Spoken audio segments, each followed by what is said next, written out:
सबसे पहले संविधान के साथ खिलवाड़ किसने किया? पंडित नेहरू ने किया।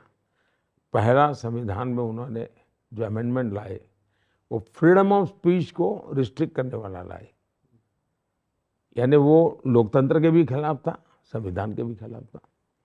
दूसरा, उनकी बेटी लाई, प्रधानमंत्री थी वो। बेटी ने क्या किया? कोर्ट ने जजमेंट दिया कि भाई आप पार्लियामेंट में नहीं रह सकते, तो कोर्ट के जजमेंट को उलट कर दिया। देश में आंदोलन चला तो उन्होंने इमरजेंसी लगा करके सारे सब अखबारों को बंद कर दिया। इमरजेंसी का एक फ़ायदा हुआ, अरुणपुरी को इंडिया टुडे का जन्म हुआ।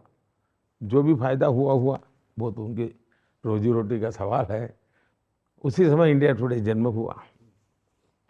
उसके बाद उनके बेटे आए, साहबानों का जजमेंट आया, उन्होंने सुप्रीम कोर्ट के जजमेंट को उलट दिया, वे संविधान को बदला उन्होंने। फिर उन्होंने एक कानून लाए, जो कानून था मीडिया पर रिस्ट्रिक्शन का। देश भर में विपक्ष थोड़ा मजबूत हुआ था, मीडिया भी वाइब्रेंट होने लगा था। सब टूट पड़े कि हम फिर से इमरजेंसी नहीं आने देंगे। डर करके मारे उनको फिर वो विड्रॉ करना पड़ा। फिर उनके साथ बेटे आए तो रिमोट कंट्रोल से सरकार चल रही थी। रिमोट कंट्रोल सरकार गई, प्रधानमंत्री भी थे पद पर।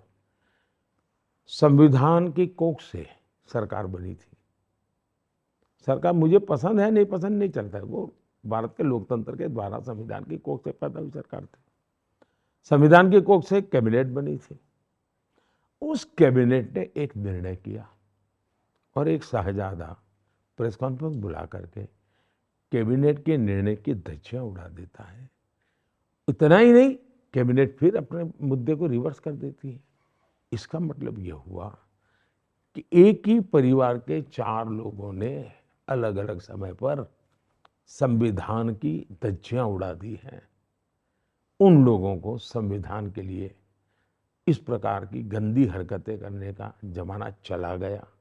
और इसलिए मैं आज डंके की चोट पर लोगों को कहता हूं कि मोदी जिंदा है तब तक जो संविधान सभा की मूल भावना है कि धर्म के आधार पर आरक्षण नहीं होगा, मैं इसके लिए लड़ाई लड़ूंगा, मेरी जान खपा दूंगा मैं इसके लिए।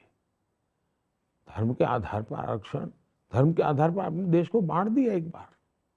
अभी धर्म के आधार पर आप ये करोगे क्या? सिर्फ अपना पद बना रहे, चेयर मिलती रहे इसलिए ये खेलते करोगे?